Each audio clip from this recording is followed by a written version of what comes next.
This podcast is proud to be part of the TalkSport Fan Network. TalkSport. Powered by fans.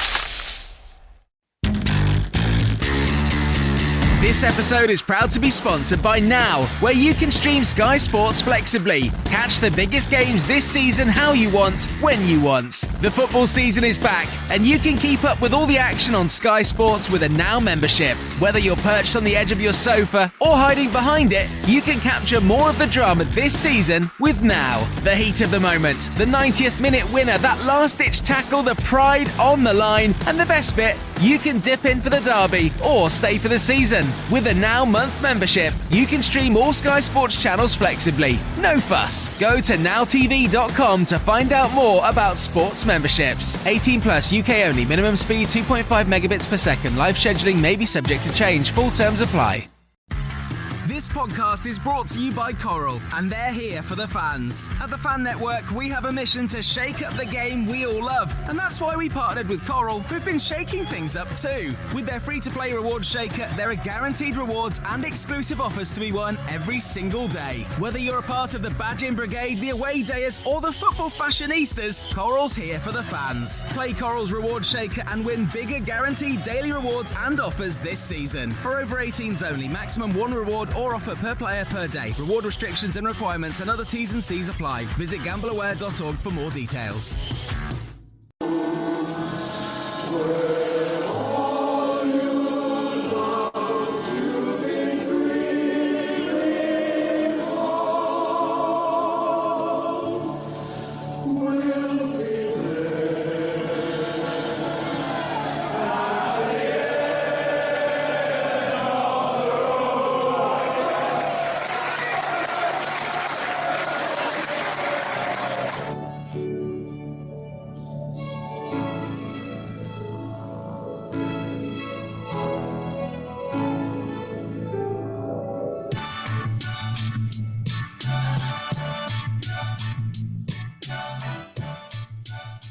Good evening, everyone. It's Monday night, and welcome once again to the Tilton Talk Show, sponsored by AMG Logistics, with myself, Paul Hipkiss, the chairman, Alan Watton. Good evening, everybody. Mr. Fixer Craig Courtney. Good evening, everyone. All the way over there from the States, Mr. Mark Meredith. Good evening, all. And last but by no means least, Mr. Chris Brown. Good evening. So we are Clairless tonight, and we are also roadless, unfortunately, due to unforeseen circumstances. But we hope to have them both back on the next episode in a couple of weeks' time. There's no show next week, is there, Chris? No. I won't be here. So you're gallivanting. So after this episode, we'll be back a week on 2 weeks today. But yeah, we send our best wishes to Claire and our best wishes to Robe. Nothing majorly serious, and we hope to have them both back on with us in 2 weeks' time. So let's kick off then. So a winning weekend for Blues men and women. And I mean, on Saturday, I think we were all sort of probably, happy, well, not happy, but sort of resigned to a 0-0. And then that man pops up again, Mark. I mean, Lyndon Dykes, obviously love or hate him. I mean, I think hate's a strong word, but it can be frustrating to watch when he starts games, can't he? And his overall game just doesn't suit the way we play when we sort of start games. I'll just think back to the Port Vale game in particular. But my God, he's certainly becoming a moments player, isn't he? He's becoming a player that he's starting to make a difference, isn't he, when he comes off the bench? Oh, yeah, for sure. And yeah, I agree with you. I think when we've seen him from the start, he struggled a little bit. But what he does do is he gives you something different. You know, we've talked last week about a plan B, and he does give you that, doesn't he? Yeah. You know, if you are looking for a goal at the end, and you can change it a little bit. And you know, what a plan B to use. You bring a winger on and a forward like Dykes, and the both of them link up. Well, great cross by Roberts. And yeah, I was watching that goal and his semi-final goal from last year, and it's almost identical, isn't it? Oh, yeah. I know Birmingham. I know Blues posted today side by side. It's like, wow, it's pretty an identical finish. But yes, he does it great. And the nice thing, you know, we always know he's going to be great up there with his head, but you know he got that one obviously with his feet as well against Blackburn. So yeah, if he continues to do that, and we can call him a super sub, then fantastic. You know, he's going to be here now to at least January. So you know, if we can use that, then let's continue to do it. Yeah, absolutely. The game for me, I think it was just a bit of relief at the end. I think I didn't see too much during the game that really excited me. I thought the new centre back was very good. Yeah. I thought he came in and done an amazing job. Looks like a great leader. Obviously, he's been a captain at Sheffield United, so it's not like he's not coming in with any experience. I was pretty shocked actually when I seen him in the starting lineup because I didn't think Clara and Newman would be dropped. But it was a welcome change in the end, and he did. He had a really good game. Pretty solid throughout, which is a nice thing to see. And then, we got a little bit of luck with the offside goal. I said, I was watching it obviously on TV here, and I said straight away it was Clare keeping him onside. He's not off. So, we'll take that. And then, I hate to say it, but we got a little bit of luck as well with Cochrane's concussion because Dykes doesn't come on if we don't get the concussion sub, that being the sixth sub of the game. So, hopefully Cochrane's okay. We don't know what he wants to see anybody get hurt for sure, but his sub obviously offered us another sub at the end, and Dykes comes on and gets the winner. So 2 moments in the game that changed it, and back to winning ways, which is a nice feeling. And wow, 28 games at home now without getting beaten. It's I don't know, it's a welcome relief, but it's also like I don't know. I don't know how to see it. Every time we go into a home game now, I expect us to get a win. So I'm just hanging hope with that one and see what the next game brings. But we got a really tough one on the weekend now at Coventry. So hopefully we can take some confidence into that. I think the important thing for me is to have, obviously, Saturday showed us how important it is to have a strong squad of players. And, we've got a team finishing the game that's almost as good as the team starting the game. And that's important, isn't it, Craig? To have that strength in depth, and I mean the strength that we've got coming off the bench now with Doyle and Roberts and obviously Dykes as well. Dare I say it? When we put that ball in the mixer, he's a threat, isn't he? Yeah, I mean, and dare we say that we actually had a plan B, and I think Mr. Meredith summed it up beautifully, especially in our chat when it was this. It's the most simple plan B ever, which is stick a big man up front, whip in a ball and see what happens. And, it was one of those games where I think Swansea, they were very strong, very quick coming forwards. They had their opportunities, but they squandered them. And in fact, the message I had from the Swansea fan that recorded the away end said exactly that. They squandered their opportunities and they got what they deserved, which, limbs to say the least. And I'm taking it. I called the 1-0, Mr. Meredith. I know you did, but I said after the 80th, so I'm calling it. I'm giving you that one. But it was brilliant. It was just, I think, after the past couple of results, we also needed something like that because it was the relief from the fans, and the fact that Mark's already said it. We had that stroke of luck for a change. Really, Lady Luck was really on our side on Saturday. And I think that's the key thing now, to build on and to carry that momentum into a very hard and very tough game on Saturday. The Coventry are going to come at us. We know they are with the amount of chances and stuff that they've been creating in every game. But also, that can play into our favour because I think we are generally our strongest when teams attack us and leave us with space to break into. I was so gutted for Dimmy Gray. It was that run towards the end of the game where, he came down the wing, he cut through the middle, he beat those 2 players, and he just literally, they were like, looking, man, where's he gone? That was a brilliant piece of skill. Yeah. And I think he was just slipping as he went to strike the ball. Yeah. But that's the type of thing, and I think we're beginning to see the type of forward prowess play that we can get out of Dimmy, and that was also after that reshuffle of formation. It was just a perfect way for me to end Saturday, and these early starts we hate. We got a next couple of that the way around, but. Bring back the 3:00, please. I can't. We had it in the Premier League, silly o'clock kickoffs or 4:00 kickoffs or Friday nights. Sick of them. Yeah. I know Sky dictate it, but please, 12:30, let's stop. It's. I don't mind it, mate, because you get time to get back and do something after, like a bit more, and you can, you're not going to miss the 5:30 game either. No, there is that. So I think I'll tell you what it is. You like to have a rest and a bit of a lie in. I mean, I can't say that to Mr. Meredith, can we? What was it? 6:30 in the morning when the game kicked off.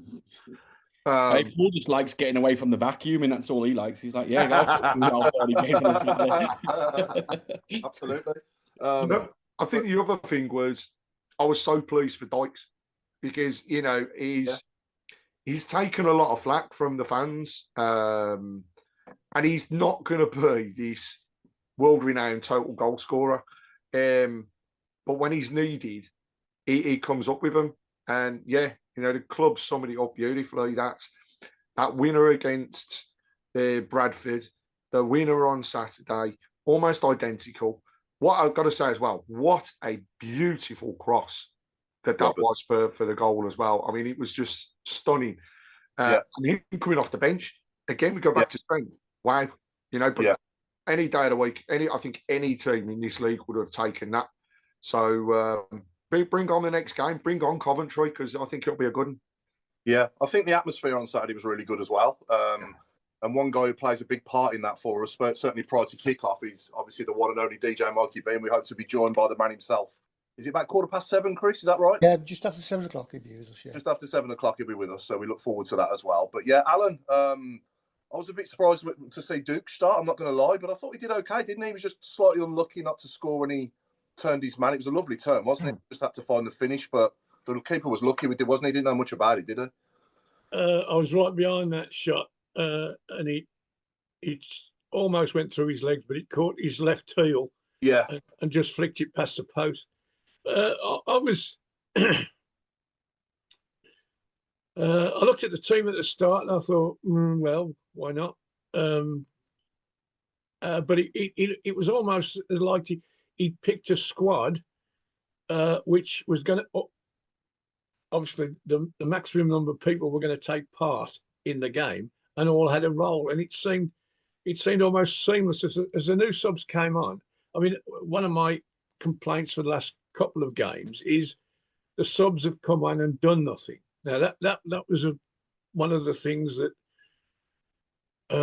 before he came was always the case. Certainly when Rooney was manager, and even when Eustace was manager, we come on, everybody get excited because Dukey come on towards the end, and then you say, well, he never touched the ball because we didn't get the ball to him, or didn't, But Saturday it was perfect, and it was such a Birmingham City display to me. This is what that's why I got angry last week, because that wasn't a Birmingham display. That's they were like strangers to me, but this week it all came right. The secondary players that I thought, well, they haven't shown me much. They all did, starting with the centre forward. I'm thinking, well, that's not really his favoured role as centre forward. I didn't like the fact that he didn't challenge the big centre half often enough. There was obviously balls that he wasn't going to get, but if that had been Dukey would have been all over him, at least stopping him having a free header. But he improved on that side. He started to win headers and so on. I thought Kumas again, some of his final balls weren't wonderful, but at least he got a lot of them in. You're skinning that fullback regularly, and that impressed me. So much so, when you think of the goal, you think somebody's actually put the foot on the ball, looked up, said, "There's a bloke I can pass to," stuck it straight on his head, goal. Whereas even Gray was, he were beating blokes and just firing across to a crowded penalty box with not enough Birmingham City players in it. So if we've only got one player in the box, you've got to find him, and he did, and it was superb bit of football. And although the referee was crap, I will give him full marks for adding the appropriate amount of time on. Because that does annoy me, especially when we have these timeouts now with the goalkeeper suddenly goes down injured and everybody leaves the pitch. Now, somebody's got to do something about it. They've either got to allow timeouts or tell them to get up off the floor and get on with the game. it's annoying, especially when the time isn't added on fully. But it was Saturday, and well done to the ref for that. Of course, once we scored, I just wanted to blow the whistle then, but he didn't. He didn't. To be fair, there was an injury during extra time, and he played that as well. So he was fair to everybody. Yeah. But yeah, I felt really almost relieved, certainly, that this Birmingham City style of play and effort and whatever all appeared, and everybody who took part, whether it be 90 minutes or 9 minutes, did something. They produced, and that was great for me, because that Stoke display. Oh no, we don't need more of that. No. I think that we're only going to get better and better as well the more we play. Obviously every game by game, you'd like to think now we're going to improve, and eventually he'll get to know what his strongest 11 is once he's obviously tried everyone in every position. Just on that, Paul. Sorry, I'd like to see that. We talked about it with Dykes. When he starts, he doesn't give the same as the subs. It's pretty much a lot of our subs, isn't it? I think even like people like Doyle, when they've started, they haven't really shown too much. No. He comes off the bench and he's one of the better players. So I think it'd be nice to be able to see those guys that when they do get a start, can they perform at those levels throughout? So it gives us a little bit more of, yes, if we do get an injury, we can now rely on that guy for 90 minutes and not just 10. Yeah, exactly. Yeah. I think one of the key things as well was moving Clara back to the right hand side. Yeah, definitely. And one thing I noticed that Iwata started to get more of the ball, because he sort of plays on that right hand side, and Clara comes out on the right hand side, and Clara will give him the ball. Whereas when they the other way around, he wasn't getting the ball, and people were saying, "Well, he's doing nothing." Well, give him the ball, and he was able to get the ball, turn around, face the opposition, run at them. I mean, I wouldn't say he was the best game he's ever had, but he was more like what he usually is. Give me the ball, I'll take it forward, I'll find somebody. Whereas in the two previous weeks with the other way around, he was getting bypassed, and he finished up chasing the opposition all the time. Well, he did do a bit of chasing to the opposition, but it was effective this time. And I was pleased to see him back somewhere near his best. I thought, but they can all do better. But at least their personality and their style is showing through again, and I like that. I like that. I don't recall Allsop doing a great. I don't think he had many saves to make Allsop at all. I think the only thing he really did was pick the ball out of the net for the disallowed goal. And the disallowed goal, the bloke, there was he did make a save. He stopped it with his legs. Yeah. Right? Now, what I noticed from the replays, that the bloke who scored the goal was offside when that shot was made. Right? Yeah. So the ball got circulated round again, and obviously put in the bet. Now I'm thinking, is the linesman making up for the fact that he missed? I mean, he shouldn't have been. This bloke should have scored. If the bloke had scored, he wouldn't have battered that he was offside. If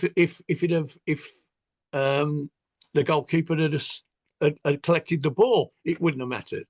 But the only thing is, with that theory, is it took so long for the ball to recirculate and the cross come in, and the guy had come out again, and then gone in and scored.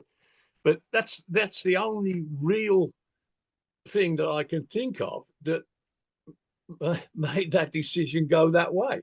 And it's not wrong. It's just a bit long-winded, Yeah, as the victims of so many shocking decisions not in our favour, it was nice to have our favour for a change, wasn't it? Absolutely, absolutely. And, I actually whether he was right, whether he was wrong, it went our way. Thank you. Yeah, absolutely. Next time. And we're way overdue one.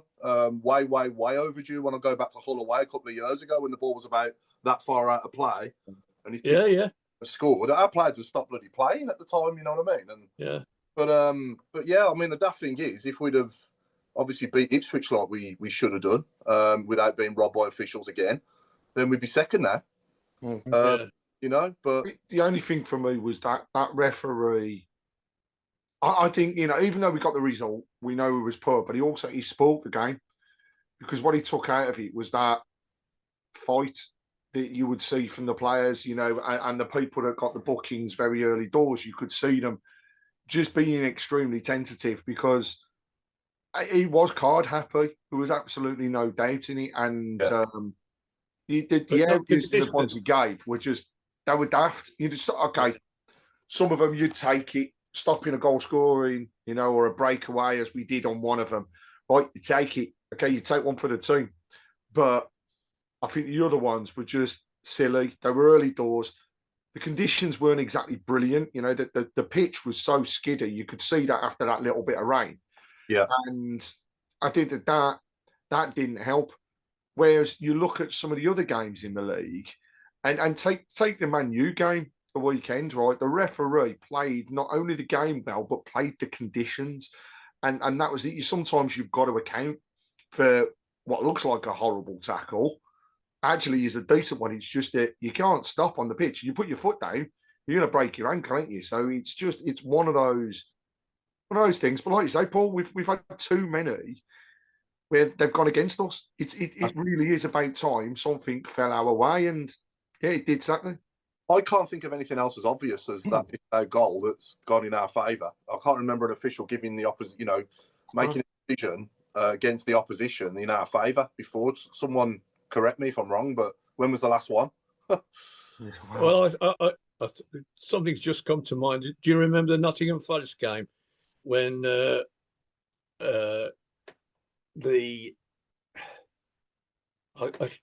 Stuart Pearce was in charge of Nottingham Forest, and there was a penalty not given. That's right.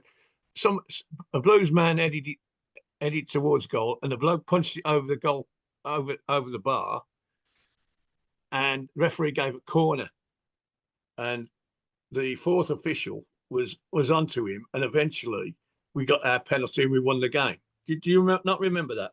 I don't know, but obviously that would have been in our favour anyway. But obviously I'm on about like a disallowed goal against us, or an obvious penalty that should have been given against us and you know, and wasn't. Do you know what I mean? Usually when a team scores against us, or a player dives in the box, or, you know, something stupid happens, they usually get the decision in their favour, don't they, against us? Do you know what I mean? It's always against us. You know, how many times have we said the referees have got something against Birmingham? Yeah, I mean, the worst dive I've ever seen in football was against us, and that was David and Gog at Liverpool. That was just horrendous. You know, so I can't. I sat next to that referee at a golf tournament for lunch, and I couldn't remember what his name was, and I only after we'd gone, we finished our lunch, I remembered. He was a silly prat that gave that penalty against Liverpool. Yeah. And I was probably nearer to the incident than he was then, but I couldn't think of it. But I knew him, and I was thinking, who is he? And then he came to me after we'd finished.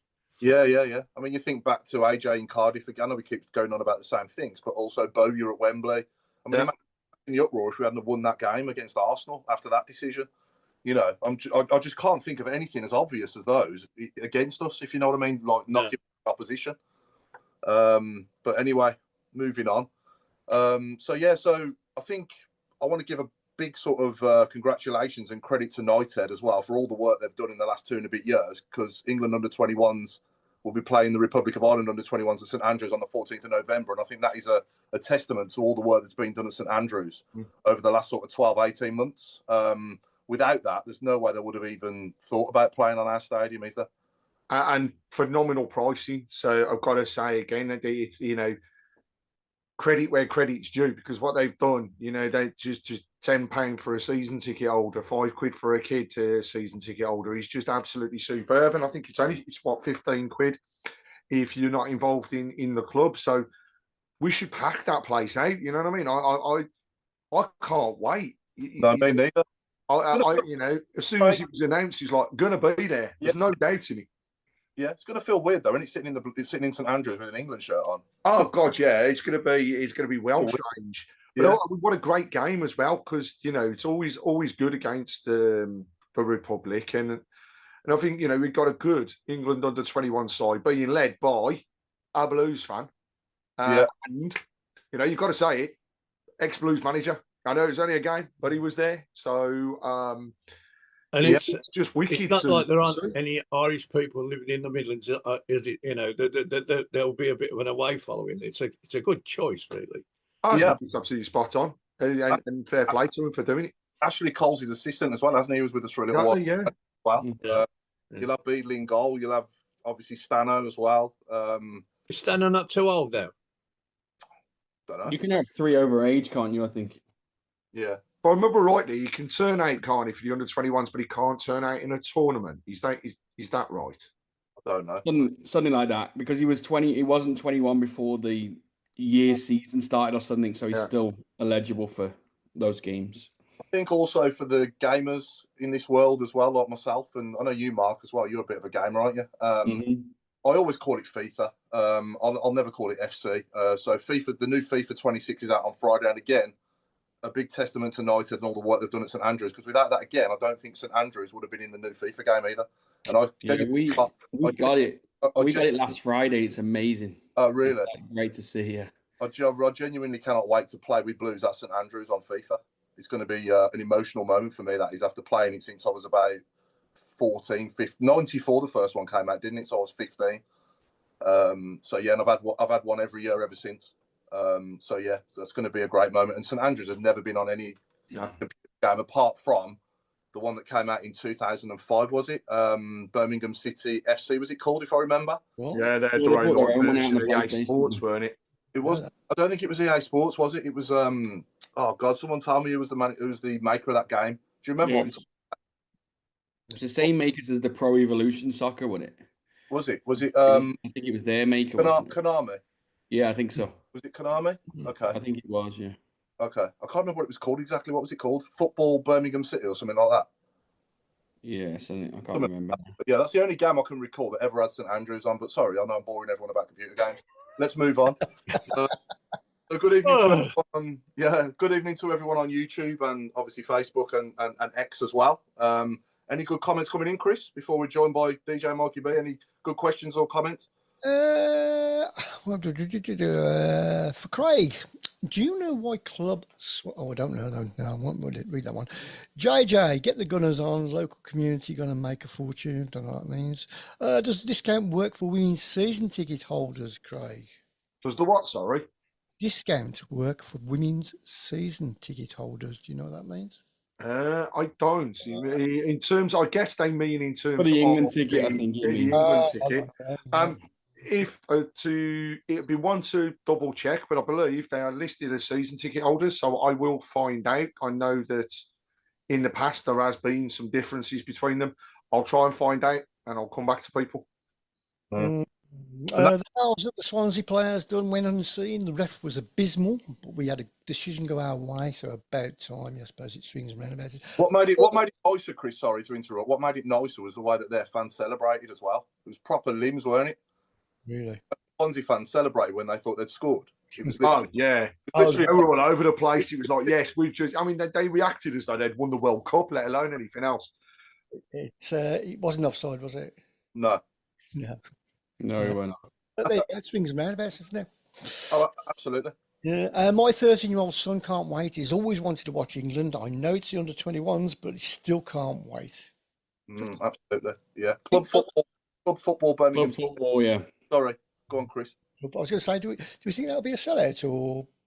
I'm not sure. I don't know. I don't think so. But got some really good, kids that are 21s, isn't they? He's got a strong squad, really. You've got Job as well, ain't you? Job Bellingham will be well, won't he? And an English-born manager, which makes a big difference as well, doesn't it? So, don't start me on let's that. not go there, yeah.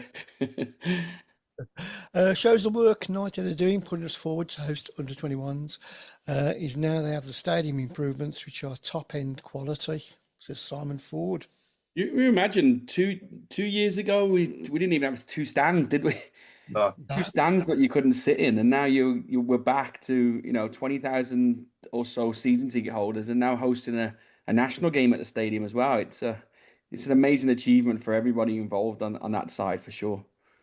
Do we And think even the pitch? Just saying that, I think the guy that came in, the groundsman that's come in, has done an amazing job on the pitch. And the pitch looks unbelievable. incredible? It's like a snooker table. Honestly, I was admiring it before kickoff on Saturday, thinking this is just next level, isn't it? Even after Foxgate, I mean, what can we say for those that haven't seen it? Fox decided it was going to dig up the pitch not long after it had been relayed, but no way can you see anything at the moment as to where that is. Maybe it was chasing him from Leicester, wondering where he'd gone. That was his buddy. I have to agree with Fraser. I thought the sheep was funny. I thought the sheep thing was funny. Oh, it was. Oh, yes. That was hilarious. And those guys, I mean, they go away with absolute murder, didn't they? Yeah. Seen a couple of videos on TikTok. It was a funny moment for sure. The best thing about every game, though, is the atmosphere before it, isn't it? And it's purely down to one man on them decks before kickoff. And ladies and gents, I'm delighted to say welcome to the Tilton Talk Show, the one and only Mr. DJ Mikey B. How you doing? How you all doing? You all right? Everyone okay? All good, mate. Paul, are you telling me it's this bloke's fault? I can't hear myself think before the kickoff. It's called creating an atmosphere, I think. Is it? How are you, mate? You all right?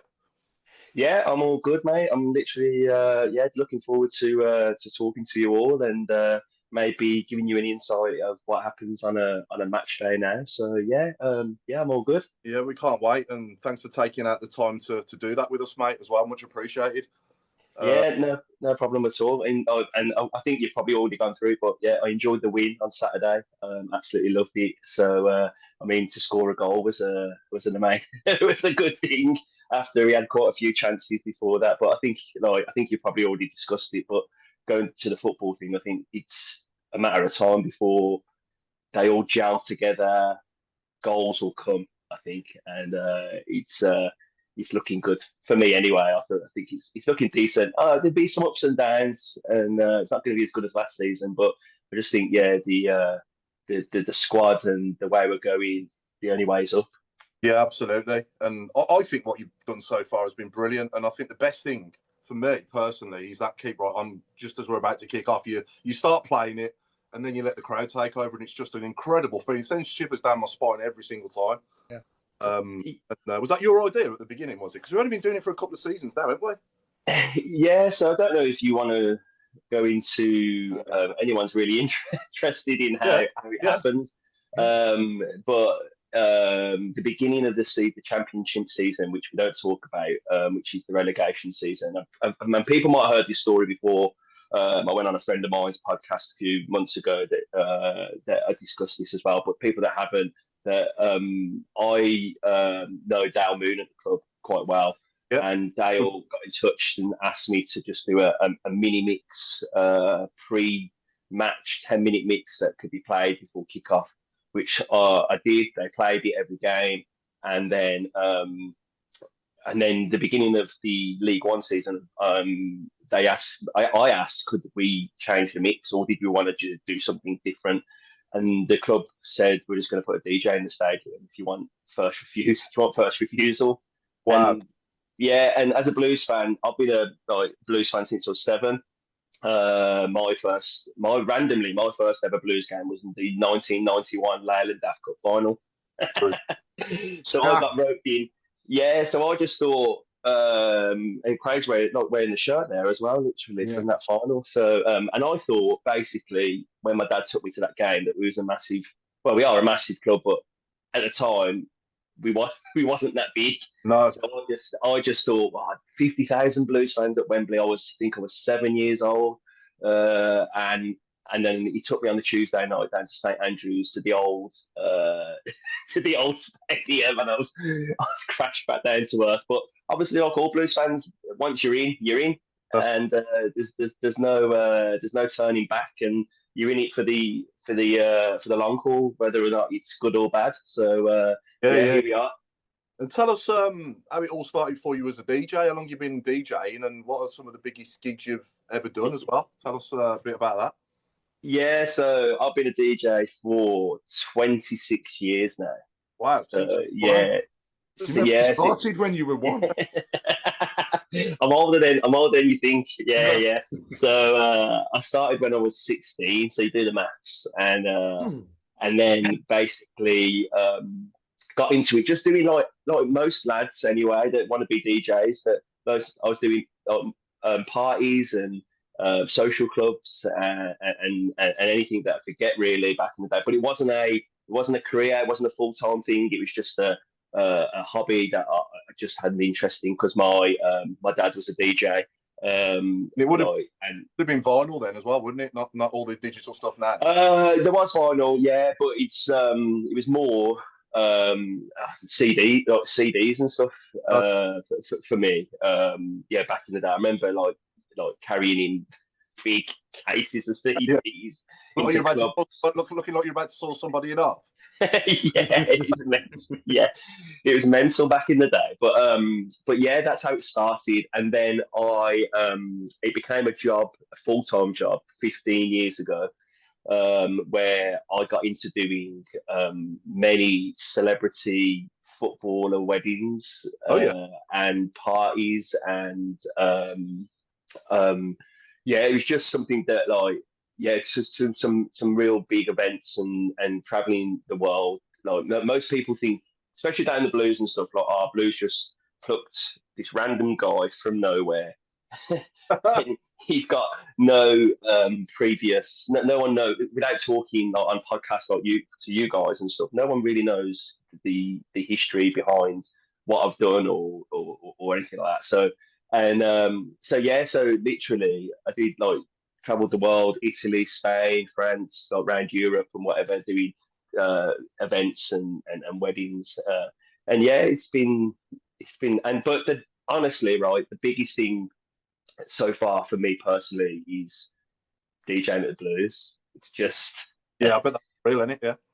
Yeah, because at the end of the day, we all know, we've all been blues fans for long enough to say that the club wasn't in a great place in back in the day, and even stuff even the music side, because I'm a DJ. I used to say to my dad, my season ticket used to be in block 9 at the Tilton. It's now in block 5. But I used to say to my dad, one day I'll have control over the music at the blues. And my dad used to humour me and say, yeah, whatever. You ain't doing that, son. That ain't changing. And now I stand on that stage and look up to block 5 to my dad and say, yeah, what's happening? It's cool. It's been a great feeling. And I want to credit you as well for the Mansfield game, because that was one of the best weekends of this year so far for me. Obviously, they lose to Crystal Palace at Wembley, which was so good. And then you throw out Glad all over before the match. Man, that was just legendary, mate. I'll take my hat off to you for that. Brilliant. Do you know what happened? The night before, because again, like all of us, I got loads of stick from mates who are Villa fans for losing in the final to Peterborough.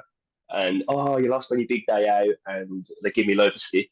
And then the night that happened on that Saturday night before we played Mansfield on the Sunday, when Villa got smashed, I just thought, this is it.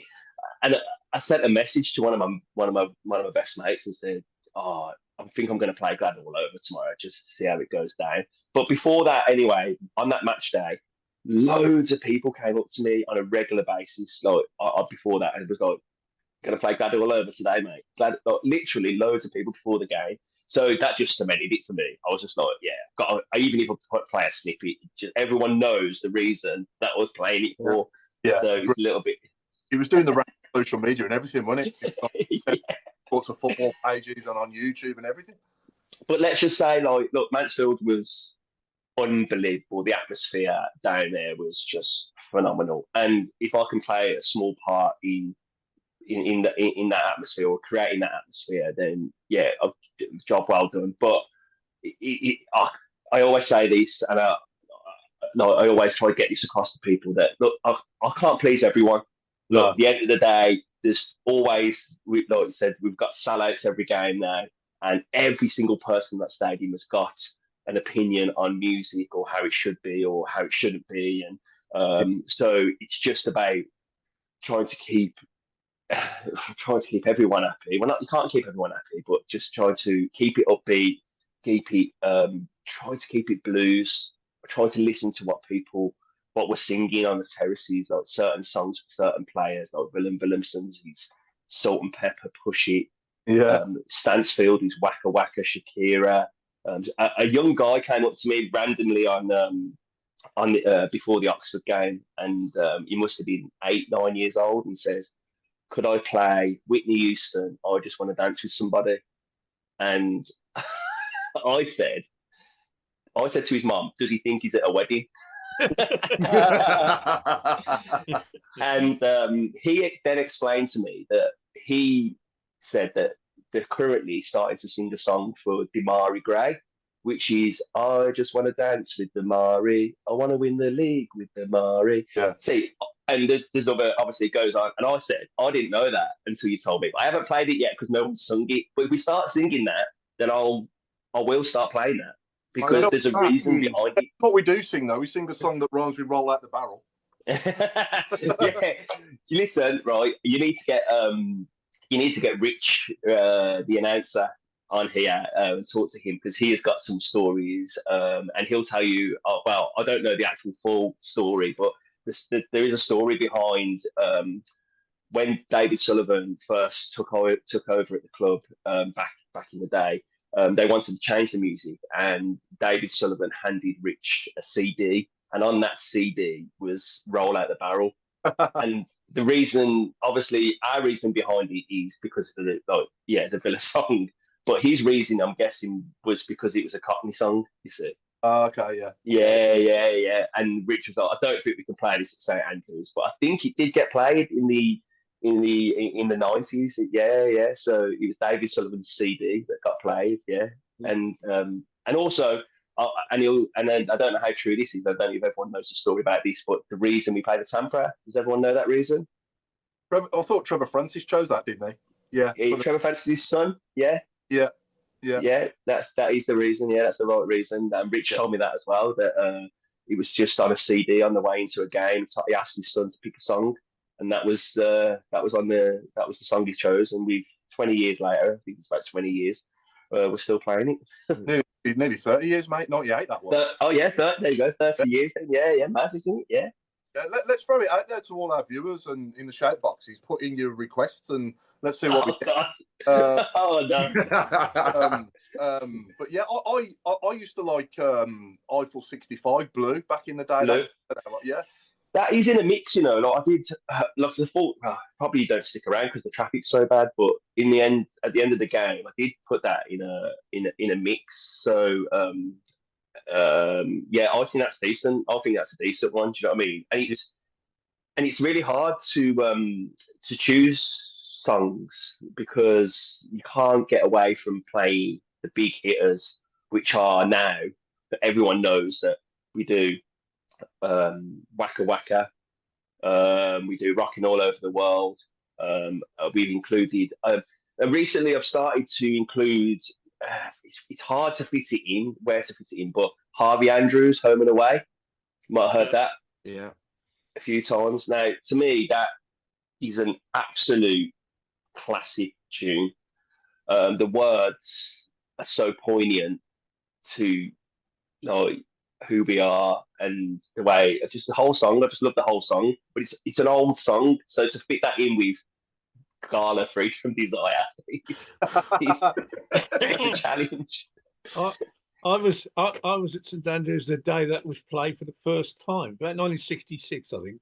Yeah, and to me that is just a song. Look, it's not a particular DJ song, is it? It's not a song you expect to hear a DJ play. But look, for me, it's about playing the right song. So, at one of the games, I think recently, and maybe it was the Ipswich game, we announced that one of the former players had died. You see, unfortunately, and that song for me then was that was a really poignant moment to play that song for an older player that had passed away at that time. and we all agreed that I just took it upon myself to do it like then, and ever since then, like I do try. I really think that it fits. If maybe it would fit in well before Hey Jude. Like, because we do Hey Jude all the time now, and that wasn't a thing that we did before. But I think when we do Hey Jude, the atmosphere that creates, sometimes I can't even hear myself think. So it's just finding the right play, and also as well, sometimes that people don't understand the process that goes on a match day. Like it's an actual production match day now. It's not let's just throw it all together and hope for the best. It's the team put together, the whole team at the Blues, the match day experience team. I'll give them a big shout out. They're all amazing.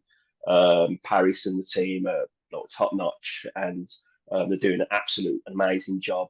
But it's hard. Like, people say to me, "Oh, you cut short Forever True," and I'm like, "Yeah," but that wasn't my decision. They told me in my ear that I had 40 seconds to go until teams come out. So it's just one of those things that that happens. So yeah, sometimes it's beyond my control, but I do try and fit as many songs into a small space of time. Pre kickoff. You got a personal favourite of your own? You could just a song, or a song that gets played at the Blues. Yeah. Well, both. Let's do both. I haven't. Do you know what? I haven't really got a personal favourite song, but blues. I genuinely, even though it's quite new, I genuinely love Forever True. Yeah. I just think that it's just a really good version of the song. The words are good. Everything about it's good. You guys, what are you saying? What are your favourites? Yeah, I'm not a big reggae lover, I'll be honest, but I do love that song. Yeah, I do like that song. Isn't it? It's a bit of an earworm. Yeah. I think I'd have to pick Mr. Blue Sky personally. I love that song. Obviously, the obvious one is Keep Right On, isn't it? But I think Mr. Blue Sky, if it wasn't the club anthem, then it'd be just a normal song. It'd be Mr. Blue Sky for me. Yeah, Mr. Blue Sky, and again, that's taken out of my control. That's in a video, you see. So pre-match, you'll see video that then transitions into Welcome to the Jungle. Yeah. So that I don't play any of that. So what you hear from me would be the last song you'd hear from me would be would Keep Right On. So literally, I play Walkout Music, Tampere, Keep Right On, Forever True. So everything that comes after the video is me. Yeah.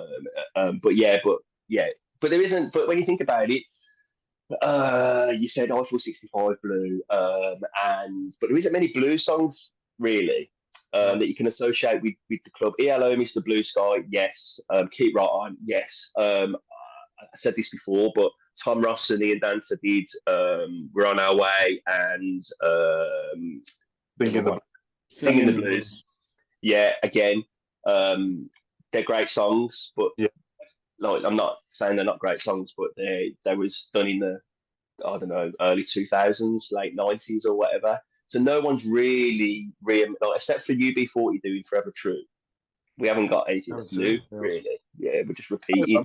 My daughter's 14 and she loved that when you put that on that once. I think you put it on once or twice, haven't you, Singing the Blues, the Blue Nose Brothers? Yeah, I put it on. I have put Singing the Blues on. And if anyone, I can't find a copy. If Tom Ross actually listens, or Ian Dancer, I can't find an actual copy of We're On Our Way. If anyone's got one, or got a file with it on that can send it me, and because I want to kind of include that sometimes on a match. I don't do it all the time. There's some songs that I just miss out, randomly. People say, "Oh, it's kind of the same." But I always say, well, you can never change a winning formula, because it works. And people just are quite familiar now with me being there, and the kind of build up to kick off, 15, 20 minutes to kick off. Everyone's quite familiar with the way it is, and I think they like the way it is now. Blues fans, we don't love change. It's difficult sometimes to embrace change, but with the pace the club's moving forward, sometimes we have to have to look at the future and be like, wow. Especially, I'm not going to be rude to you guys, but I'm including myself in this. Us older fans now have to look at it and say, yeah, we are Blues fans and always will be, but the future of the club is our kids and grandkids and stuff like that. And I'm a very big believer in enticing the younger generation into the Blues to become Blues fans and not support other teams from other cities. And I'm a big believer in support your local club, and whether or not that is Blues, as long as you support someone that's close to you or whatever, that's fine. But trying to entice the younger generation into the Blues is a big thing for me. So I'm a big believer in, like, obviously, let's get the fan experience good, and they always want to come to the Blues. And so that's big for me. It's not just the home fans though. So Pete Taylor has passed the comment on the board where he's turned around and going, you know that Mikey B is good, when even the away fans come away from the ground saying how good the music was. But also, there's one other question. You mentioned your first game was 1991 at Wembley. But how did it feel to DJ pitchside at Wembley? Even though the result wasn't great, how did it feel? Yeah, mate. Do you know what? We'll start off with the away fan thing. The away fan thing really makes me laugh because as an away fan, when I go to an away ground, I always obviously listen to the PA, the music, and there's not many, and I say this, there's not many clubs in the Championship, let alone like when we was in League One, that have a DJ, a stadium DJ every match day. You might see one at Wembley when England play, you might want to see one at Man City or wherever, but there's not many have an in-stadium DJ every home game. And when the away fans, it's an ongoing joke now that I'm more famous in Burton-on-Trent than I am in Birmingham. Because the Burton fans mentioned me on a podcast and said the music at St Andrews was the best pre-match music they'd ever heard in any stadium, and did I fancy doing a little set down at the Pirelli Stadium. So it's nice. You know what? That's nice. No, it's really it's really nice to hear that from away fans, and long may it continue. And the Wembley thing, mind blowing. To be asked to DJ at Wembley in front of your own fans, pitch side, was just, I know, like you said, the result wasn't great. The football bit spoiled the day for everyone.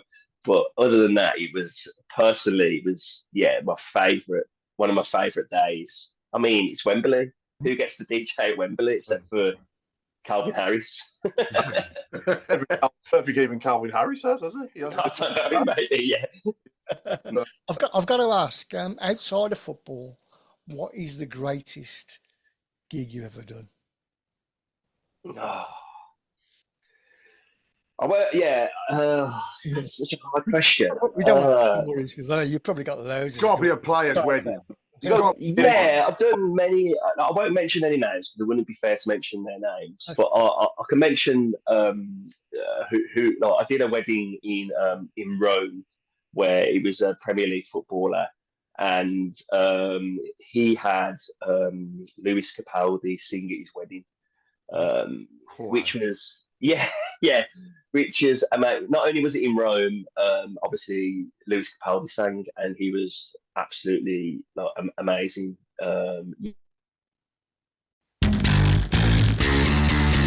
This episode is proud to be sponsored by Now, where you can stream Sky Sports flexibly. Catch the biggest games this season how you want, when you want. The football season is back, and you can keep up with all the action on Sky Sports with a Now membership. Whether you're perched on the edge of your sofa or hiding behind it, you can capture more of the drama this season with Now. The heat of the moment, the 90th minute winner, that last-ditch tackle, the pride on the line, and the best bit, you can dip in for the derby or stay for the season. With a Now month membership, you can stream all Sky Sports channels flexibly. No fuss. Go to nowtv.com to find out more about sports memberships. 18 plus, UK only. Minimum speed 2.5 megabits per second. Live scheduling may be subject to change. Full terms apply. This podcast is brought to you by Coral, and they're here for the fans. At the Fan Network, we have a mission to shake up the game we all love, and that's why we partnered with Coral, who've been shaking things up too. With their free-to-play reward shaker, there are guaranteed rewards and exclusive offers to be won every single day. Whether you're a part of the Badging Brigade, the Away Dayers, or the Football Fashionistas, Coral's here for the fans. Play Coral's reward shaker and win bigger guaranteed daily rewards and offers this season. For over 18s only, maximum one reward or offer per player per day. Reward restrictions and requirements and other T's and C's apply. Visit gambleaware.org for more details. Oh, lost you. Oh, I don't know if you can hear us, Mikey, but you've gone. Yeah, we can't hear you. Your sound's gone. Sounds gone. Oh, this isn't good. A DJ that's losing his sound. There we go. You're back now. It's better happening now than on a match day, yeah? Yeah, am I back? Yeah. Back. Yeah, I'm good. I didn't even do anything. I just looked at the screen. We'll blame Robe. Yeah, we'll blame Robe. As soon as you said you won't mention any names, the sound went off.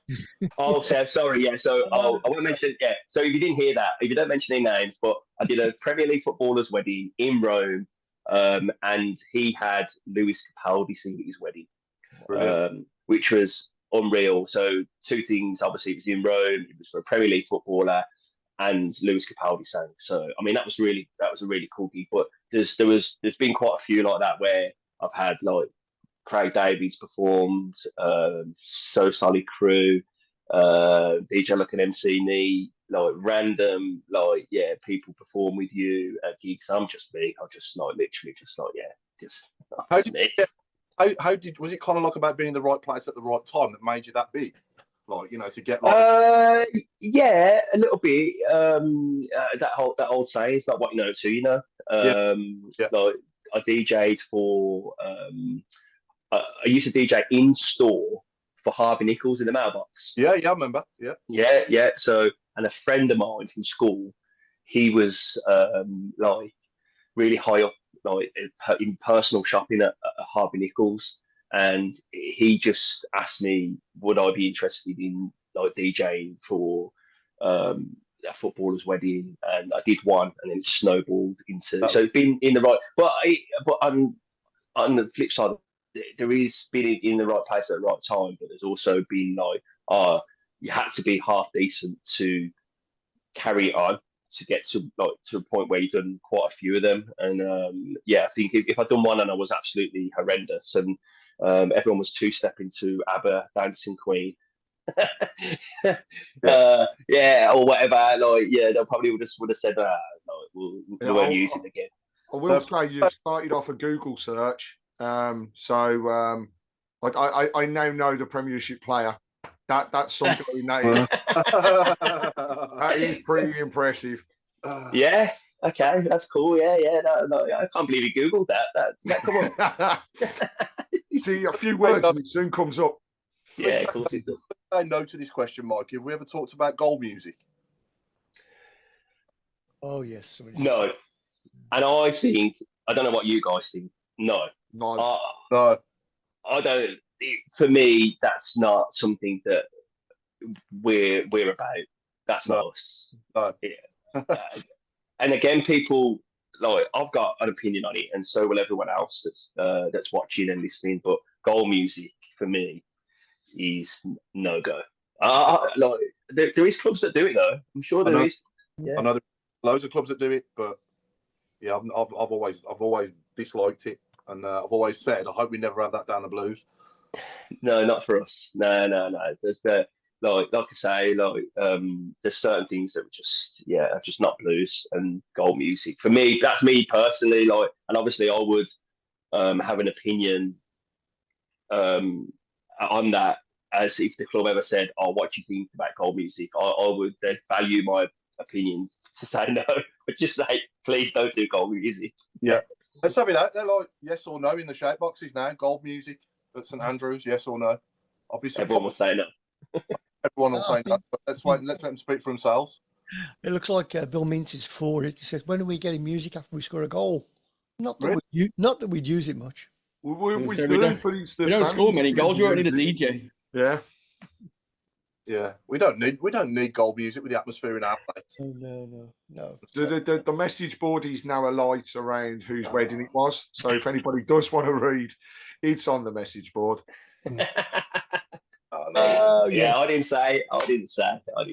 Yeah, but no, it was good. It was good. Yeah, and it's a brilliant story. The stories about those weddings and those parties and also DJing at the Blues is something to tell my kids, because I've just recently had a baby boy who's congratulations. 3 months old now, and he's now he's got no choice. He's now a Blues fan, and will be supporting the club. And I might have to get him in young and just bring him to the Blues in like a little carrier, like hangover. Yeah, put him on my chest. Put him on my chest while I'm DJing with a pair of aviators on. Brilliant, love that. Anyone here got any other questions for Mikey before we move on to? We've asked you to do your 1 to 11, haven't we, Mikey? Yeah. But we'll move on to that in a minute. But yeah, anyone else here got any that you want to ask Mikey? And obviously everyone on the shout boxes as well. Get as many questions in as you can, and we'll read out as many as we can. There's one that's come through about Saturday saying, obviously the goal came late. You must have been preparing ready for the end of the game.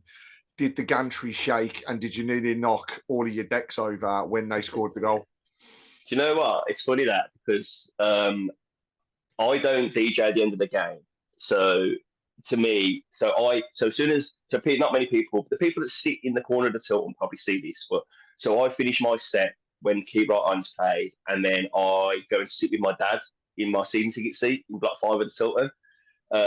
And I was like everyone wants to beat the traffic. And I thought to myself at the end of that game, I was thinking, about 85 minutes, I thought, do I leave so I can just beat the traffic home, or do I stay? And I decided to stay. And it was the best decision I made, because when I celebrated that goal, I think I nearly passed out. I genuinely, it was such elation and relief that we scored. And do you know what? It was nearly a carbon copy. You've all probably said this, but of the goal he scored against Bradford in the semi-final. It was just that same kind of goal.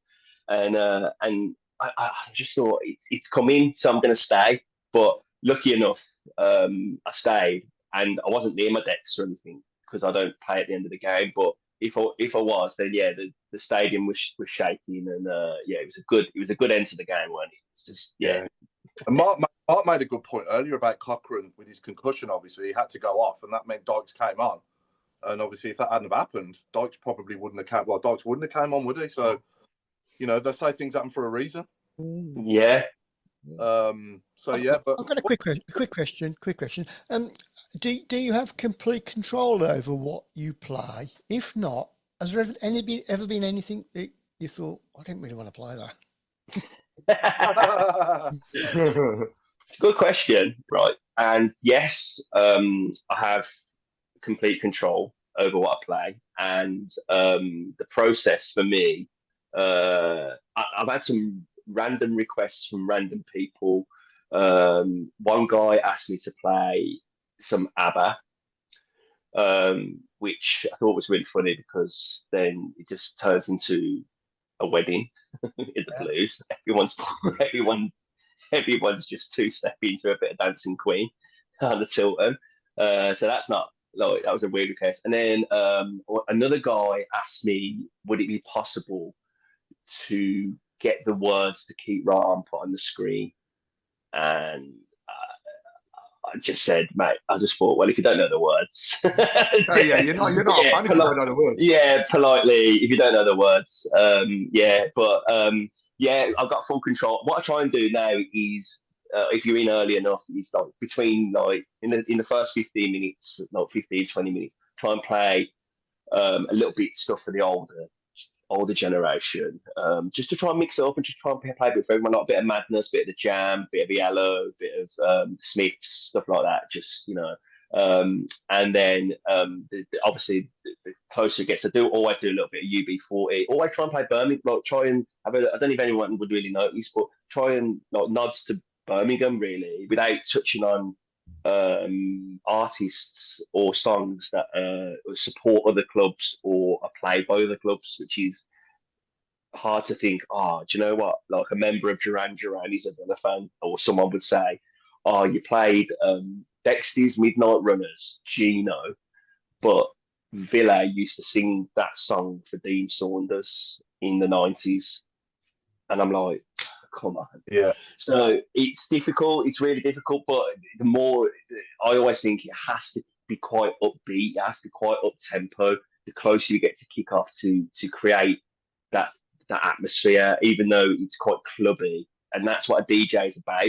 Like, it's about mixing in. If someone says, "Oh, you've got 4 minutes to fill," as a DJ, I'm trying to fit as many songs into that 4 minutes as I can, because otherwise it's just a generic playlist. Yeah. And so yeah, I've got full control, but I'm open to if someone comes up with something good that I've not thought of, I'll be like, oh. Okay, so can I send you the Tilton Talk song? Yeah, I'll drop that in. Yeah. There's no copyrights. I've got complete control. Going back to that comment about the Dean Saunders song, though, I think I'm probably guilty as charged for stuff like that as well. I won't even walk in a Luke clothes shop or eat a Muller yogurt either. Once since about 1997, I think it was. So yeah, exactly. And this is what I'm saying to you guys is that, like, this is what you're up against. As in, it's great being the blues DJ and it's great doing the job that I do, but obviously you can't please everyone. And it's more important to me than people actually think, like, because I'm a fan as well as, like, I'm doing a job, but I'm also a fan at the end of the day. So yeah. It's closer to my heart than I don't want to mess up more than anyone. And I just want to, like, try and keep everyone happy. And when you see the scenes like Newcastle at home last season, Mansfield, Wembley, when everyone was singing at Wembley, and I just think, yeah, like, them are the moments. Them are like, and we would never have had these moments back in the day where, like, at the end of the Mansfield game, if they played a generic playlist, it was me, like, keeping the music and keeping the crowd going at the end of the game, trying to think of songs. Like, I was thinking to myself, please lift the trophy, because I don't think I've got any songs left. I'm just repeating. I'm just repeating Endor, Pump It Up. Like, literally, it's just, that's how far it's going. I'm trying to think of songs, and but yeah, it's such a privilege to be there and to be part of it. And I just want to, like, like, thank everyone for the support that they're giving me so far. And let's just ride this. Let's just go to the top, and hopefully I'll get to DJ in the new stadium one day. You just beat one of the questions that's come through. Do you think you'll DJ in the new stadium? You've answered it. Yeah. You want to? Yeah, I want to. And I mean, even if it's 5, 10 years away, however long it is, look, at the end of the day, I mean, it's a strange thing to say now, but when you hear my name and people say, "Are you DJ Mikey B?" what follows that is always, "You're the blues DJ." It's weird. Yeah, so strange. Yeah. And I want to thank you as well, because I think you do a great job, and it really has made a hell of a difference every single match day for me personally, and I'm sure I'm speaking for a lot of fans as well when I say that. Yeah, thanks, mate. You need to turn it up so I can hear it. Say that again. Do that again. I said I'm in Texas, so you need to turn it up so I can hear it. On a serious one though, Mikey, do you have a set playlist that you can send over, or you just on the fly, really? Yeah, so it's on the fly, and it's just something that, like, if something comes to my head, like when at the end of the Mansfield game, everyone enjoyed it so much and was so, like, happy about the day and the promotion, the scarves and the music and whatever. A few of my friends were like, "You've got to make a promotion mix," which has actually got Glad All Over in it. And I made it, and I just put it on SoundCloud, and, like, people just download it on SoundCloud and stuff like that. So occasionally, like, the pre-match mix from a couple of seasons ago is on there. And there isn't a set playlist, but I've always thought about like compiling a list of songs that we play on a match day now. I get asked occasionally like what certain remixes that I've played are. There's a Pitbull one that gets played on a match day now. People are like, oh, what is that? So sometimes people come up and say, what's that remix you played, and I'd always direct them to where it is or where I got it from or who I got it from or whatever. But there isn't a set playlist. It's just it's such a cliche thing to say. It just comes out of my head. Do the players get involved at any point? Do the players tell you if there's a song there or? Not yet, no. And I think I don't think that anyone's asked them, but I do remember there was a point last season where it was so loud in the stadium at one point that a member of the warm-up team from the opposition asked us to turn the music down. That was Alan.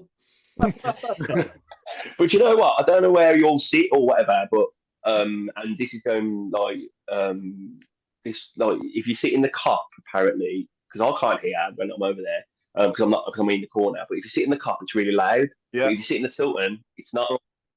And if you sit in the away end, it's an unbelievable sound in the away end, apparently, from the away fans. Like, get this in the Gilmary, the sound is unbelievable. For some reason, if you sit in the Tilton, everyone says it's not as loud in the Tilton as it is in the Cop. But I don't get to hear that because I'm in that corner. So, certain Simon Andrews has says, does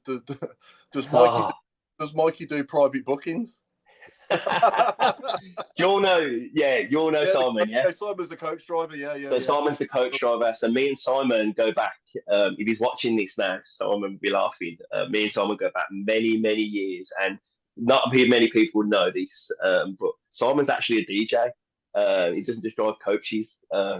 And Simon he's a good DJ, actually, really good DJ. And he says that he taught me everything I know. But I forgot everything he taught me in about 5 minutes, if I'm honest. If you're watching, Simon. We had a great suggestion as well, in my opinion. Now, obviously, some may disagree, but Steve Kimberley suggested Ocean Colour Scene, the Riverboat song. Yeah, I've played that. I've played that a few times. I've included that at half time. So if you notice at half time, the suggestion was that like we play some like Indian rock at half time. Yeah. It's not really like full on DJing because Indian rock is like stuff that can't really mix together.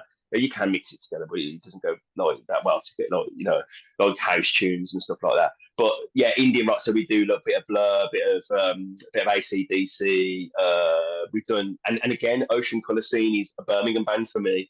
Yeah. So it's important to I'd always try and play Musical Youth, Birmingham band, UB40, The Streets, Ocean Colour Scene, and all the just try and include Birmingham bands in the set, and people probably wouldn't really notice that. But I just think, wow, it's like little nods to Birmingham are quite, for me, I'm like, people notice. I don't even know when anyone noticed that, but sometimes I do that. So Simon says, can you do his birthday? Can you do his birthday, his 50th? He says he'll give you 50 quid. Yeah, if you can just reply and say, yeah, I'll do it, but I thought he was 60. There's the challenge been set as well. Brett Stanley wants to know if you can play Jasper Carrot's Funky Moped. Yeah, well, that is a challenge, but maybe not. Would some American-based tunes work? Obviously, with the ownership, maybe Empire State of Mind, New York, and all that.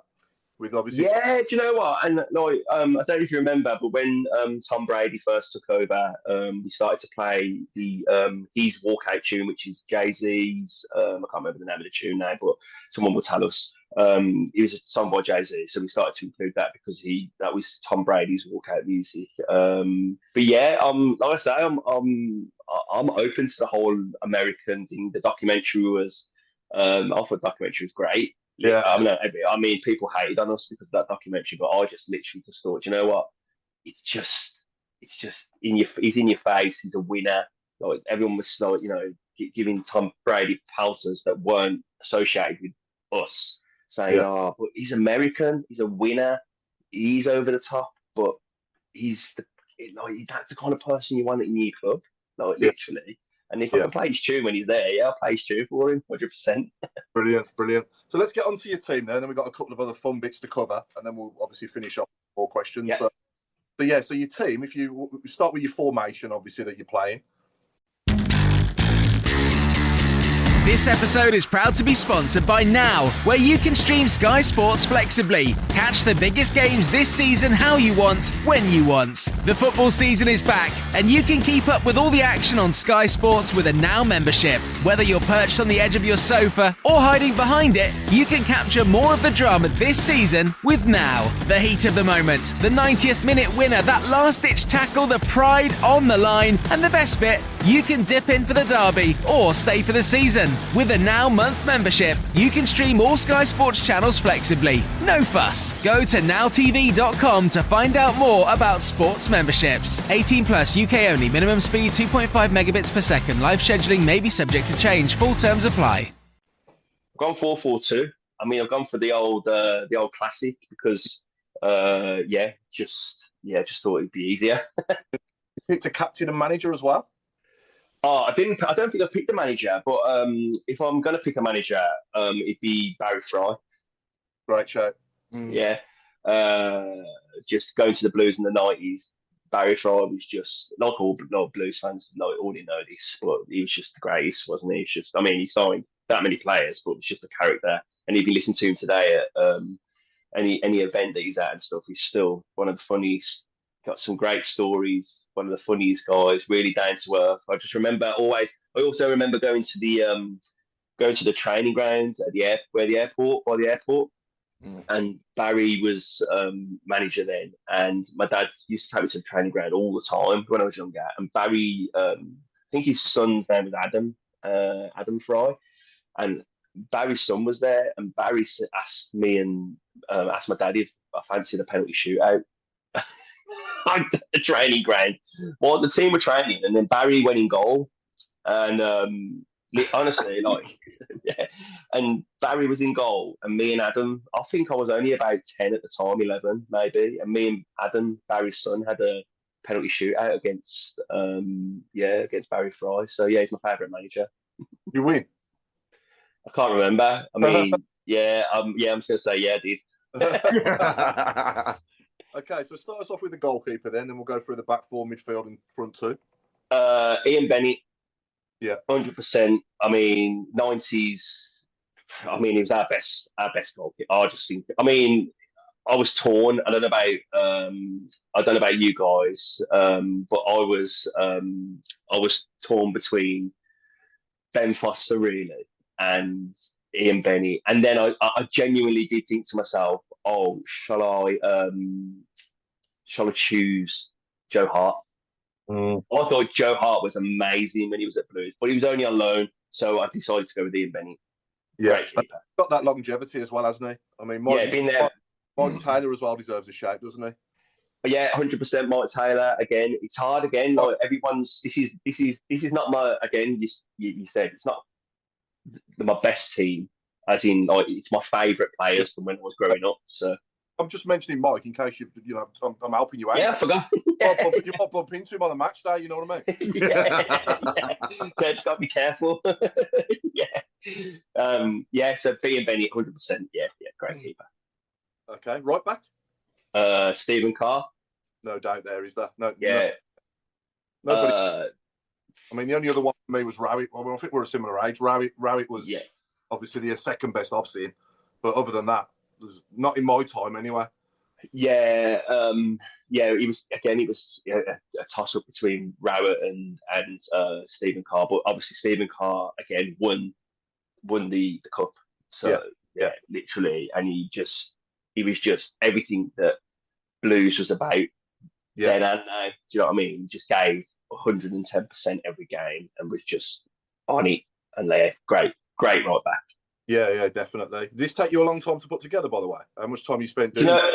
Yeah, I consulted a couple of mates actually, and if they're watching, Vino and Scully, my two mates from school, we had a good discussion about, and their team they sent me their team, and their team was like different. as well, because we've all got an opinion on it, of course we have. But I said to him, it's your favourite players that you remember from when you was watching it. You're not putting together like the best Blues team. It's favourite players you've watched play in the time you've been watching the Blues, and they had some mad ones in there. At the end, when I get to the end of my team, I'd tell you like their midfield. I was like, I forgot about that guy, but yeah, he was good. Yeah. Centre halves. Two centre halves for me was Kenny Cunningham. What a player! Unbelievable centre half. Just made everything look really easy. And again, controversial. I was torn, but I've gone current. I've gone Christoph Clara because I just think that he's such a leader now. He was part of the team that got 111 points last season, and I just think we'd unearthed the gem. I just don't know how they found him or where they found him from, but again, he's Blues now. I just think he'd run through brick walls for Blues now, and that's what we're all about. And as a centre half, that's what you want. Like literally, like you want a team. We talk about a team of Telebys, but I'd have a team of Claras. I mean, I don't know how we do on the wing, but I mean, be a bit slow. But but other than that, he's unbelievable player. And Kenny Cunningham. Going back to Kenny Cunningham, him and Matthew Upson together back in the day. Them two together was class. Like, and he made everything look easy at the back. And great player. Yeah. That's the best partnership I've seen in my time as well, Cunningham and Upson. There was nobody no in my time at the club than that. Back's a bit of a no-brainer, is it? Yeah, it's easy, and go on. You might as well say Martin Granger. Got to be in it. Yeah. I mean, there was randomly again. It was between Granger and also really like I'm sure he was left back, John Frame. Yeah, John Frame back in the 90s. But I also remember, and this isn't this is no dig at John Frame, but I also remember that John Frame missed a penalty against the Villa when at St Andrews, and that's not what you want to be remembered for. But I also remember really small and at the Blues then, and Villa made a substitution goalkeeper. I think Spink came off and Bosnich came on. Yeah. And then Frey had a penalty, and then Bosnich saved the penalty. So I always remember that moment at St Andrews. Like, oh, John Frey missed the penalty. So yeah, I put in Granger because Granger was just a machine. Absolutely. How good was it to see him back out on that pitch as well at half time? I don't know if you get to. Obviously, you would have been in. Yeah, saw him. Yeah. It was great to see him. Literally, he doesn't look that much different, if I'm honest. You know what I mean? Literally, just I think he can. I mean, I was frightened. I was actually scared for Rich that he wasn't he probably put a tackling on him when he interviewed him. Luckily, he don't look like Kevin Muscat, so he was all right. Yeah, that's true. I remember that. Yeah, that's good. Yeah, I remember. Hey, so right wing. So right wing, I've gone. This was a toss up between two players for me. It was Seb. I've gone for Seb Larsson.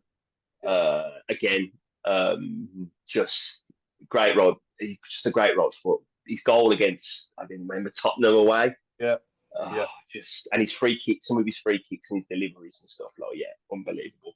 Yeah, but I also thought about putting in Louis Donowa. Okay, yeah. I used to love him back, when I first started watching the Blues back in the day, and then Louis Donowa was a good, was a great little player as well. So Larson.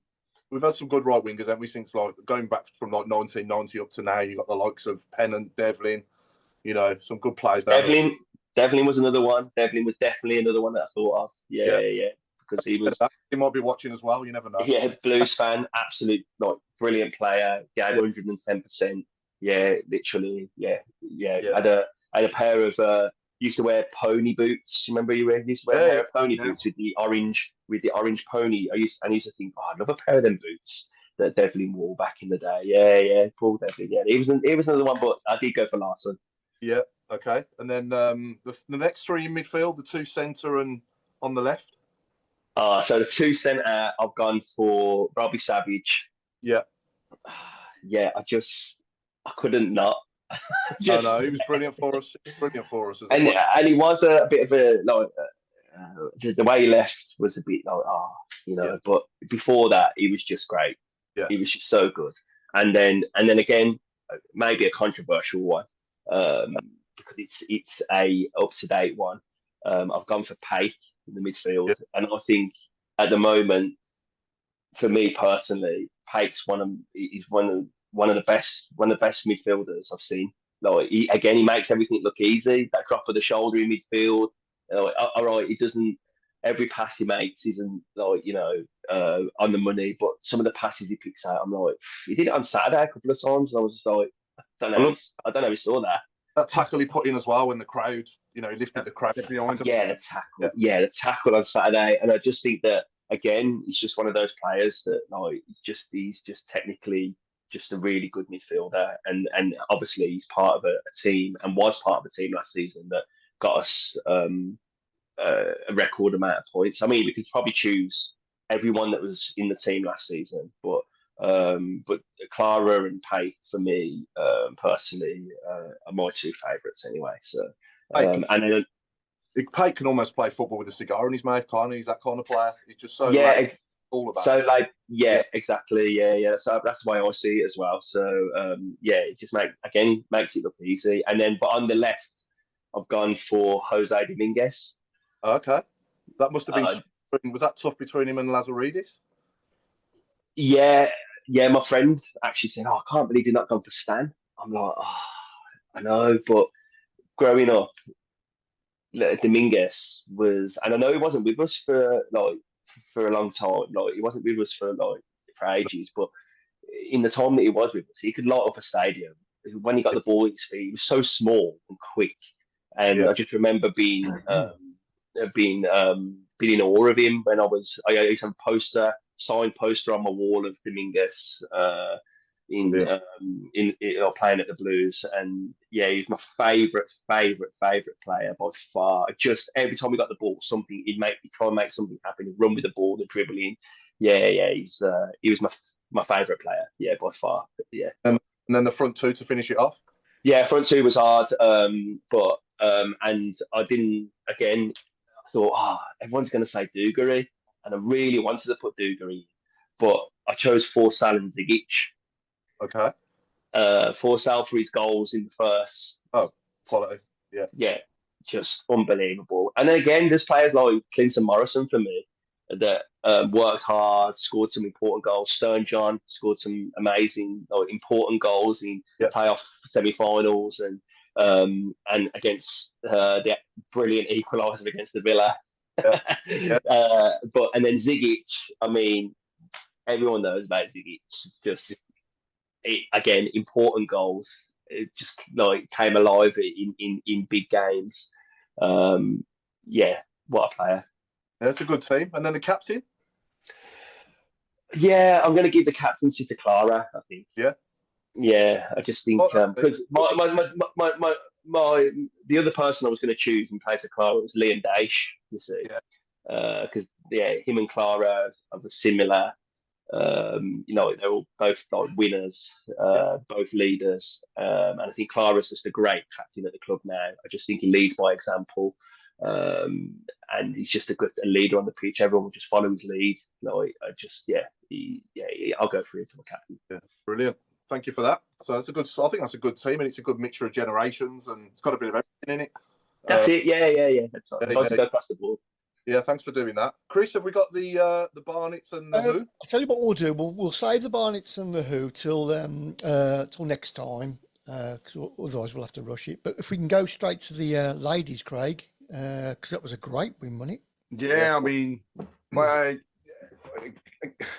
what can we say? The difference in 2 seasons. Last season, Newcastle came to St Andrews and absolutely demolished Birmingham.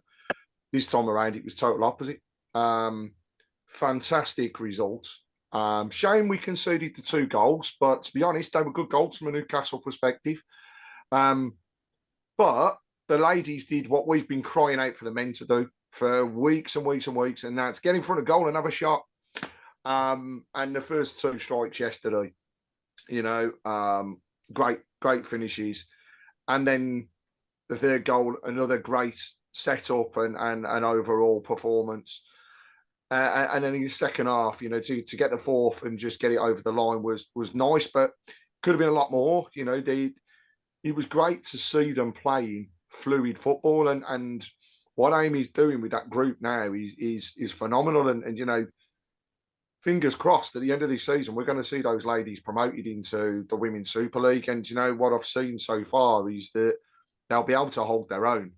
And you know, I've got to say, massive shout out to our new signing G in midfield, because she ran the shop yesterday. You know, her vision and her picking out of passes, she was just heads and tails in front of sometimes our own players. She was that quick. It's like, oh, okay, next time we'll latch onto that. But it's been so nice to see the difference in that ladies' game. And I just wish we could get more people down there, and I could continue to blow this same trumpet. But come down, watch a game. If you watch one, you'll come back and you'll see more. And families are turning out more and more and more now to get down there. Newcastle bought a fair following the weekend, and actually at times they were, you know, making more noise than we did as fans. But the results are just going our way, top of the table as it stands at the moment. And yes, it's early doors, but I just can't see at the moment a team that's really stood out that's going to say, you know, we're going to stop you. And I think again we go back to the men and saying how things are just beginning to gel. These ladies haven't been together fully, so it's impressive times. And come down to the next game, we'll get details out there. They're actually playing Wednesday night in the League Cup, and let's not forget the Women's League Cup is a bit different structure to ours in the men's, which actually means we've got one home game and two away from home. The one away from home down in London against the Spurs, and then in November, oh God, we've got to visit that cowshed in B6. But you know, it'll be a great game, that will, to see and pit us against a decent Women's Super League team. And I'm on about Spurs now, I'm not about B6. But no, it was great. And thanks to the people that come to say hi as well. It was nice to have some of the listeners come up and have a chat, and just in general say how things are going and how they're enjoying the show. And also, like I say, to get a few more faces down to St Andrews to support the ladies. If you're interested, just give us a shout. There's also the Women's OSC. You know, reach out to Stacey and the team, because they'll give you the information around the games. And, you know, huge shout out here to Cecilia. She's off her own back has spent hours forming goodie bags for kids. And it's just, you know, that's what it's all about. We're building the future. But what we do need to see is more bums on seats and more faces down there. And any ideas around it and how we can get you down there, let us know. Saturday, big game against Sheffield United. We're playing, obviously, on the TV against Coventry. But they are also playing in the evening, 6:30. So, you know, watch out. The games are on YouTube. Some of them are on Sky as well. And, you know, let's back these ladies to the absolute hilt, because I want to be celebrating the end of this season, and I don't see a reason why we can't. I think on the subject as well, Craig, it's only right for us to say rest in peace, Matt Beard, as well. Indeed. And, you know, instrumental in the ladies' game and the way he worked with that Liverpool team. But also what was nice was seeing him and his life being celebrated at St Andrews on Sunday, along with a past player in Maddie Cusack, who, you know, unfortunately left us way too early 2 years ago. And that game was dedicated to both of them. And to see that minute silence at the beginning of the game, the pictures on the board and the teams all in the centre circle, wow, you know, it just gives you goosebumps. And yeah, definitely rest in peace. Yeah, absolutely. Right, just very quickly, Chris, we're just going to go around and do predictions. 60 seconds you got. Yeah, so I'll start us off. Coventry away, I think we'll draw 1-1. Mikey? I'm going to go for a 1-0 win to Blues. That'll be good. Craig? I'm also going to go 1-0, and I'm not copying, I promise, but this time I'm going to go with a 60th minute goal. So there you go. If this comes off, then next week I'll give everybody the lottery numbers. That'll be wrong, because I'll keep the rest to myself. It's a Peter Griffin you are. I believe I am psychic. Yes, I can predict the future. Alan? 1-1. Mark? I'll take a 0-0. Chris? I'm going to go 2-1, 94th minute. To us? Yeah, of course. That was 1-2 then. That's all I meant. Okay, so we've been the Tilton Talk Show. Thank you everyone for watching, and thanks Mikey for giving up your time to join us, mate. No problem. Sponsored by AMG Logistics. I've been Paul Hipkiss. It's good night from me, and it's good night from all the way over there in Dallas, Texas, Mr. Mark Meredith. Thanks, guys. Thanks, Mikey, and good night, everybody. And this goes over to Craig. And I'll echo, thanks, Mikey. But I did mean to ask you, what's been more important, DJing at the Blues or turning out for Solihull on the pitch? I'll let you answer that at a later stage. But thank you to everybody for watching. Please watch out and look for our announcements around the Football Content Awards. Tilton Talk has been nominated. We are in the Club Creator category and we need your votes. So please watch out for details. Chris will circulate a load. You'll see a barrel load from me. But vote, vote, vote. And I'll hand over to the chairman of the board, Mr. Allen. Thank you. Well, it's can I just say, Mike, these guys are half my age. And so when it comes to talking about music, we don't get on very much. Listening to you tonight has been fascinating, and I really enjoyed it. And you've given me, I'll say, what's all this fuss about? But you've told me, and I've really enjoyed it. So thank you very much for coming on. And good night to everybody. God bless you all. And I'll hand you over to the master of the buttons, Mr. Chris Brown. Good night. Thanks for joining in. And don't forget to vote, vote, vote. Good night. And it's good night from DJ Mikey B. Oh, good night all. Keep it right on. You missed the guest, Chris. So he's only got one job. I thought Please remember, we're not back next week. It's the week after, so we'll see you all in 2 weeks' time. Who's ticked off on Chris's annual leave? Rhodes did. That's why we've sacked him tonight. Okay. I've done a holiday for weeks. Another holiday? Or is it another holiday or is it something else? Holiday. Don't play that, Mikey. Holiday Madonna.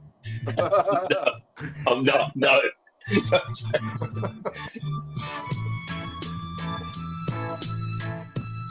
Just so everybody's aware, it's vote, vote, vote for whether we keep Robe off the show as well. This episode is proud to be sponsored by Now, where you can stream Sky Sports flexibly. Catch the biggest games this season how you want, when you want. The football season is back, and you can keep up with all the action on Sky Sports with a Now membership. Whether you're perched on the edge of your sofa or hiding behind it, you can capture more of the drama this season with Now. The heat of the moment, the 90th minute winner, that last-ditch tackle, the pride on the line, and the best bit, you can dip in for the derby or stay for the season. With a Now month membership, you can stream all Sky Sports channels flexibly. No fuss. Go to nowtv.com to find out more about sports memberships. 18 plus, UK only. Minimum speed 2.5 megabits per second. Live scheduling may be subject to change. Full terms apply. This podcast is brought to you by Coral, and they're here for the fans. At the Fan Network, we have a mission to shake up the game we all love, and that's why we partnered with Coral, who've been shaking things up too. With their free-to-play rewards shaker, there are guaranteed rewards and exclusive offers to be won every single day. Whether you're a part of the Badging Brigade, the Away Dayers, or the Football Fashionistas, Coral's here for the fans. Play Coral's reward shaker and win bigger guaranteed daily rewards and offers this season. For over 18s only, maximum one reward or offer per player per day. Reward restrictions and requirements and other T's and C's apply. Visit gambleaware.org for more details. This podcast is proud to be part of the TalkSport Fan Network. TalkSport. Powered by fans.